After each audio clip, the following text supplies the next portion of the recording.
Let me jump to this story from the New York Times. Trump's lawyers may become witnesses or targets in documents investigation. And then we have this. Lawyer representing Oath Keepers arrested over January 6th from Timcast.com. They're going after the legal representation of people. They're making them frightened. But this is, look, guys, the president just gave a speech where he said half the country are an existential threat to our democracy. Karine Jean-Pierre said this, that MAGA Republicans are an extreme threat to this country and democracy, and doubled down on this, calling them semi-fascist or fascist or whatever. And now they're arresting the legal representation, or at least targeting the legal representation. This is unprecedented level of, look, call it civil war or call it pre-civil war. But what we saw in the first Civil War, I call it the first Civil War. It's kind of funny, right? What we saw in the Civil War in the 1860s was Abraham Lincoln suspending habeas corpus in a corridor stretching from D.C. up to Pennsylvania through Maryland. And they randomly arrested people they didn't like in that corridor. And they arrested around 30 or so members of the Maryland legislature because they were sympathetic to the South. When war is happening, your rights are gone. What we're seeing now, you can call it, some people have chatted saying that was a pre-war speech. That's something you hear. I said Hitler-esque. Yeah, I know, Godwin's law, everything devolves into Nazi Germany or whatever. But a president coming out and giving a fiery, angry speech condemning half the country and saying we have to fight against them is insane. But then when the federal government goes after the lawyers of people, it's well beyond that. It's one thing to come out and be like, Donald Trump did a bad thing and we're going to prove it. And it's like, I don't believe you. But, we still have to abide by this process until we either vote these people out, fire them, or get some accountability. But show me the evidence. We did that with Russiagate. I very much was like, okay, show me the evidence, prove it. Turns out it was a hoax. It was all a lie, a manipulation to jam up Trump. Now they're going after the lawyers. That's it. When they go after the lawyers, they're basically saying there's no laws, there's no rules, and there's nothing you can do about it. And people need to understand how real this is. Like every lawyer that took these cases for the Oath Keepers, for Trump, everything, they actually would have known the risk involved. And they would have been having conversations with their friends and family, people at their law firms saying, you know what could happen to you, right? Because, everyone walking around day to day, they kind of think the system's functioning properly. People get treated fairly. But when you're in it, you see it. You know that you're going to get screwed over. Last time I came here on Timcast, the guy who checked me in for my immigration, he freaked out when he looked at the screen because I was pulled into the back room for questioning as usual. And he started passing me notes privately. Immigration, what do you mean?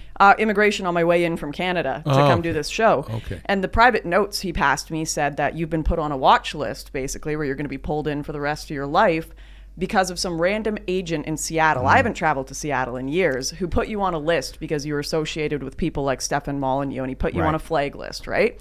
That's the kind of stuff that they know. I get held up for 8 hours sometimes. I'm not able to make flights, thousands of dollars missed. And that's just one of the operations, the things they do behind the scenes to make sure But this is a perfect example to illustrate that. And what they're really doing is they're toxifying anyone associated professionally or as a high-level volunteer with the any right of center anti-establishment movement. They're making it so that Trump can't staff a government if he gets back in. They're making it so that we can't hire people. That's right. So we have conversations periodically with high-profile creatives, and there's always an issue. I know a lot of musicians, professional athletes, and they'll message me and say things like, I agree with you.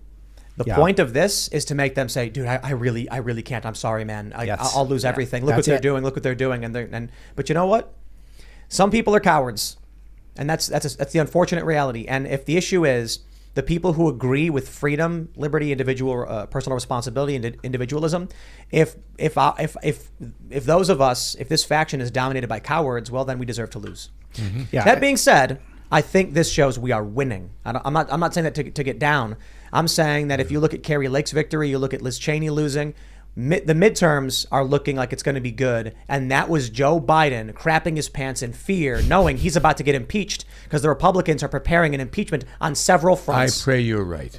I pray you're right. People got to register make sure they're registering people to vote. People have to vote. People register. They have to register. Rona, right now, you can go out to your neighbors and say, register to vote. And maybe they won't. We've had a lot of people message saying, I went out and talked to 42 people, 2 people registered. Good enough. Yeah, that's what we got to do. My fear is that the Roe versus Wade thing. I don't believe it. You know what I mean? I don't think so. I don't think the Roe v. Wade stuff is going to be powerful see, this is when he's talking about. This is a direct quote from the speech. Backwards to an America. This is the maggots are taking us backwards to an America where there is no right to choose, no right to privacy. He's trashing us because we don't think you should have a limitless right to scramble a baby's brain and vacuum it out. Like that's insane. But that's not even what happened. The Supreme Court just said the states have to legislate. It just sent back to the states, right? Of course. And so, but most of the country knows this. Not all of it, but most of the country knows that that's what happened. This is what desperation looks like. Going after lawyers. If they were winning, none of this would be necessary. Right. It's a death rattle. They become more and more extreme. The more this is panic. People who are calm and collected and know they're going to win don't freak out and scratch at the walls. Tim, I got a question for you. Do you think they've done the calculation? What happens if the conversation ends? If we can no longer speak to one another? Obama lied to us, but he would at least try to convince us. He would try to bring us to his side. He's saying, I don't want to talk to you. I want to shut you down. I'm going to stick the FBI on you. I got 87,000 new IRS agents. I got the military behind me. He kind of looked like he was in like a pit of hell, like with the red background. What was that about? Well, it looked more like the V for Vendetta moment will happen. Yeah. But do you think they get it that if we can't talk, it's going to get much worse in this country if we can't talk to one another? Look, in 2019, I'm talking to Jack Dorsey, and he mentioned on Rogan's show, sure, liberal journalists only follow liberal journalists, and conservatives follow liberal and conservative journalists. That's right. Yes. It has always been the case that one side of the country was brainwashed in the cult, thinking they weren't brainwashed in the cult, and it was everyone else. Yeah. That's still true today. Absolutely. Bill Maher's show with Rob Reiner. Oh, man. But even Bill Maher... He refused. No, but I'm saying Reiner refused to admit that the Hunter Biden laptop was hidden. Right.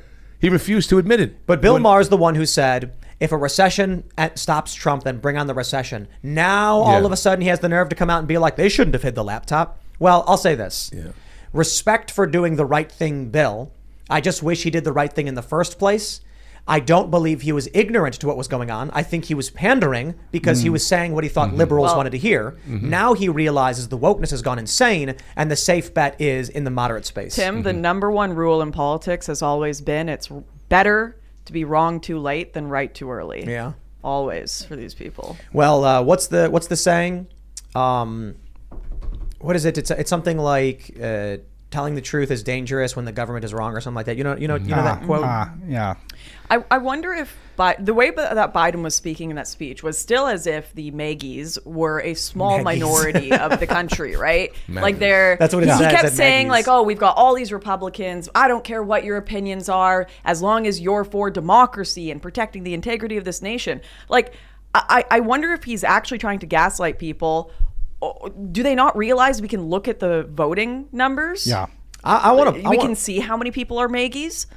I want to point out, like, they're trying to peel them away. I was talking about Mark Ruffalo the other day. He's he plays the Hulk. Yeah, I'm sure. And he gave an interview to Variety, and it was actually one of the funniest things I've ever read, because they asked him if something like, "Are you going to play the Hulk in the future?" Yeah.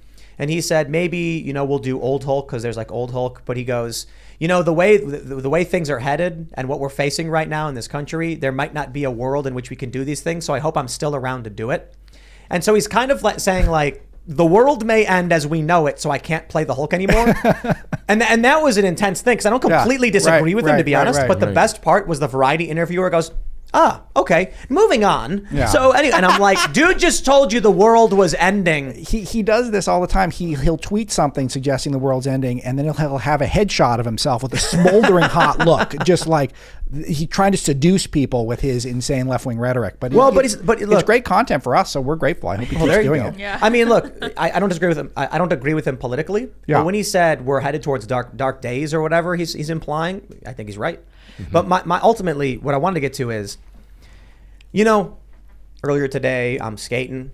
I'm going on the half pipe or the quarter pipe. I'm getting big air. I'm having a good time. I'm skating. And I'm thinking, like, things are going well. The midterms are probably going to be good. We got the chickens. Life is good. I'm watching, I'm reading stories about TV shows. People are making fun of She-Hulk. And I'm like, that's kind of normal. Like in the new She-Hulk show, she's twerking and everyone's like, cringe. And then and you get the orange eggs, like the orange yolk in the eggs with the chickens. Well, it changes colors depending on the chicken, I guess. That's depending so on cool. what they're that's eating. so cool. I'm super jealous. Yeah. Well, yeah, Right, yeah. it's good stuff. Sometimes they're really dark. And my point is, it was a good day today. And then Joe Biden comes out and he's like, "You're all evil. The world is ending, and we're going to destroy you." And I'm like, now I'm kind of freaked out. Like, look. This is a speech, like you said. I want somebody to take his speech in the setting and put someone else's words into it from a certain period of our history, the 1930s, and see how that matched up. It would be, you know how they do these memes? Yeah. You've seen some of these shows where look, I know you're familiar with, it's Godwin's law, right? Is that what it is? You're familiar? That all internet arguments ultimately devolve to the point of calling someone a Nazi or something like that. Right. But to have a president come out Right. and say, half the country, man, are a threat to our democracy. It's just kind of like, yeah, it's really crazy. I think Robert made a good point earlier when he said that he's trying to tear these people away. Have you ever heard of Hungarian salami tactics that the communists used, where they would kind of find little groups or fringes or protest activism, and then they'd publicly blast them and make them so unacceptable to be associated with that they'd cut them off, and then they'd slowly just do it to one more group until all of their opposition was divided. And right now they're trying so hard to divide the mega Republicans with the regular Republicans. Look what they did with Lynn Cheney. I mean, and they keep doing. They applaud these other people that are peeling away, and those people bring people with them. And now mom and pop that really don't know and are scared about the economy and what's happening to the world are sitting there going, what do I do? Older people, unfortunately, they get their news from the TV, and the TV is lying to them. Right. Yeah. So making sure that we can spread the word among. Well, I mean, it's. There's also the problem with the younger people getting their news from just cults. You know what I mean? And school.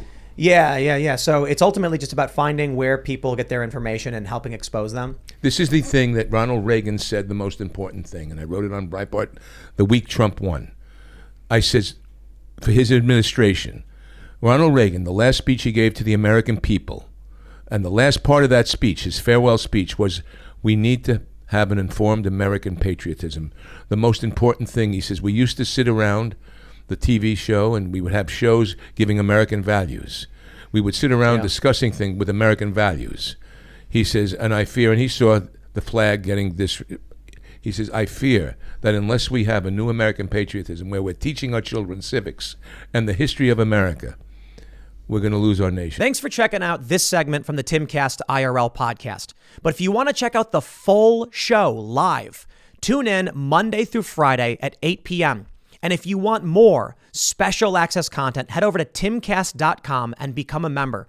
Your membership helps sustain this company, keep our journalists employed, makes this show happen, and you will get access to exclusive members-only segments of the Timcast IRL podcast, and there's a massive library to check out. So again, go to timcast.com or tune in Monday through Friday at 8 p.m., and we'll see you all there.